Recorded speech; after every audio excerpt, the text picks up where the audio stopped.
What up, Bugles? I want to welcome you to this video and to our Comics Bugle channel, your go-to spot for everything omnibus and oversized. DC Comics finally gave the Superman omnibuses the attention he truly deserves. And today we have here some modern classic. I'm talking about Superman New Krypton Saga Omnibus Volume 1. The cover price is 125 USD and the book have 1040 pages. This omnibus pulls together a huge chunk of the Superman line from this era, mainly spanning Action Comics, Superman, and Supergirl, and weaving them into one continuous narrative. You also get key specials and the opening issues of World of New Krypton, which really expand the scope of the story beyond just Metropolis. On top of that, there are important one-shots like the New Krypton special and the Jimmy Olsen and Guardian material that add extra layers to what's happening on Earth. Altogether, it feels like a complete, carefully curated chapter of the New Krypton saga rather than just a random collection of issues. The front cover by amazing Gary Frank shows Superman standing proudly in heart of New Krypton, surrounded by futuristic Kryptonian architecture and flying citizens. The whole composition feels very optimistic and heroic, with Superman looking calm, confident, and truly at home among his people. There's a strong sense of hope and legacy here, like he's not just a visitor, but a symbol of a new beginning. It's classic, powerful Superman imagery with a very uplifting vibe. On the back cover, the top features dynamic artwork by legendary Alex Ross, while the bottom shows another busy, energetic scene of life on New Krypton. Between them, under the A City of Superman headline, you get a story summary, the full list of included issues, and the creators' names. Overall vibe is a big, colorful, and very much about Superman being surrounded by his people. The spine is done in a bright blue and purple tones, with a clean modern DC design and a small Superman figure near the bottom. The title of book really pops up on the shelf, and honestly, it's a beautiful spine that stands out and looks fantastic next to other DC omnibuses. Boards have separate pieces of art for front and back, with a spine matching the dust jacket design. The front board shows Superman reaching out toward New Krypton with a strong sense of movement and hope, like he's stepping into an uncertain but meaningful future. It feels heroic but also emotional, almost like a quiet moment before a huge turning point. The backboards show him in a more commanding, almost ceremonial pose, holding the Kryptonian flag with fleets of ships in the sky behind him, which really sells the scale and political weight of what's coming. Together, the two images balance optimism and tension, perfectly capturing the epic sci fi tone of the new Krypton saga. When we open the omnibus, we are greeted by a cinematic opening page with beautiful movie poster style art, followed by a credit page with another spectacular piece of Kal-El artwork and information about all the writers and artists involved. Next, we get a table of contents with full details about the individual issues, from the page numbers where you can find them to information about when they were originally released. And after the introduction by Sterling Gates, the stories finally begin. This volume starts by setting the stage with the coming of Atlas storyline, which works as a powerful catalyst for the entire New Krypton saga, introducing a threat that feels both mystic and deeply personal to Superman. Atlas is presented not just the brute force villain, but as a symbol of ancient grudges and forgotten wars that suddenly crash into the modern DC universe. The story quickly escalates from a seemingly isolated conflict into something that has massive global and cosmic implications. What makes it especially effective is how it forced Superman to confront dangers tied to Krypton's past rather than Earth's present. Overall, it sets a darker, more epic tone and clearly signals that Superman's world is about to change in a very big way. The Brainiac storyline, which is next, doesn't just work as a standalone threat.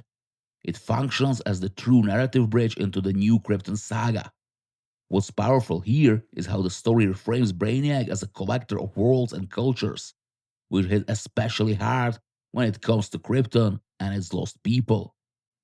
For Superman and Supergirl, this isn't just a meta invasion, it's a confrontation with the trauma of their planet's destruction and the fragile hope of rebuilding something that was thought to be gone forever.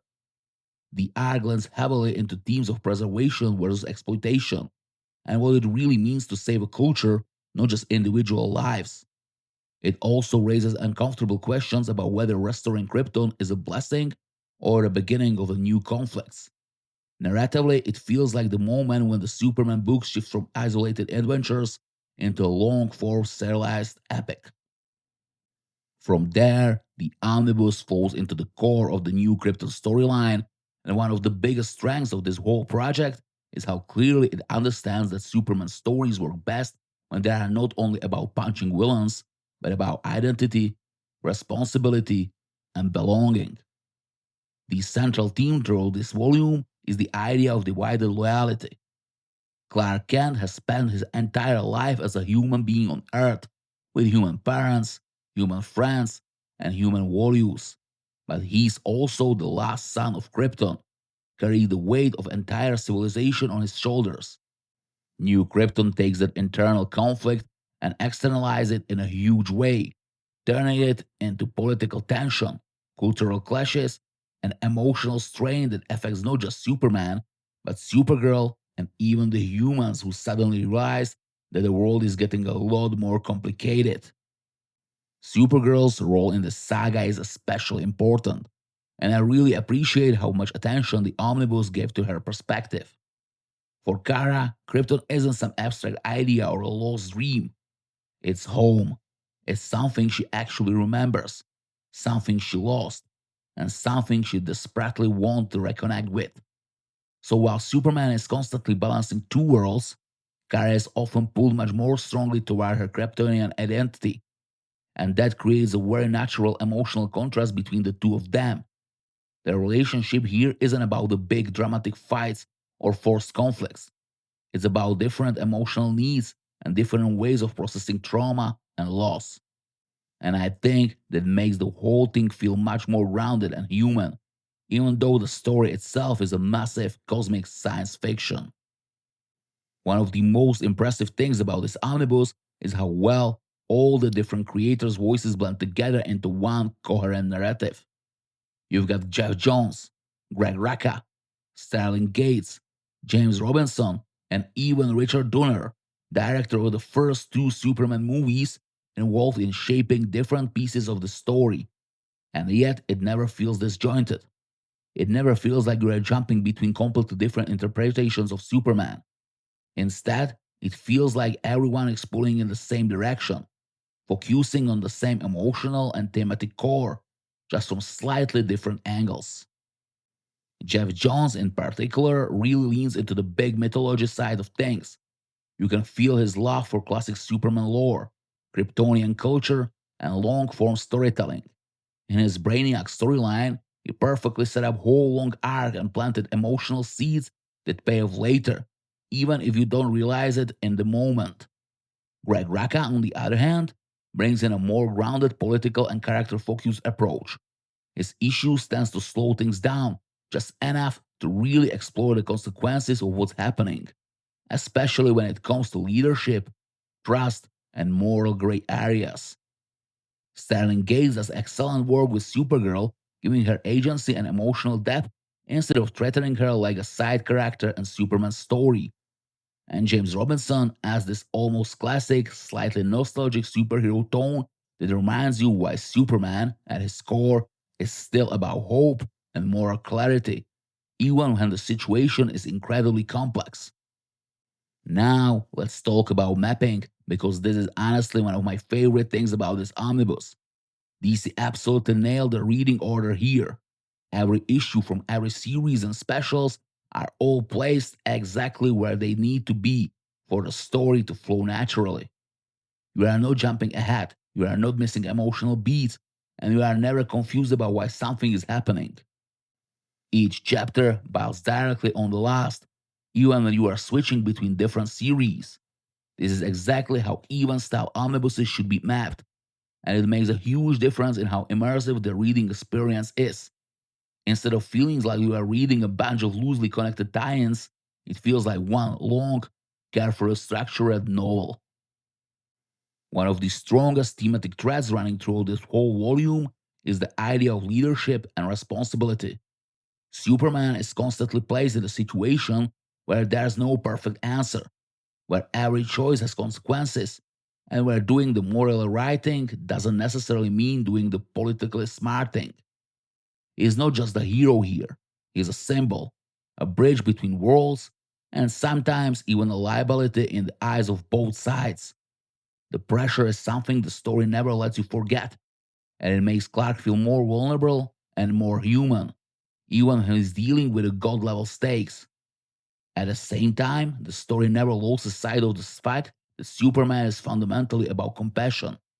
Even when the narrative gets tense or more complicated, there's always this underlying belief that empathy matters, that understanding matters, and that people are worth saving, even when they make terrible decisions. That's something I really appreciate because it keeps the tone from becoming too cynical or bleak, which can sometimes happen in a big event comics. Now, let's get into the art because visually this omnibus is just fantastic.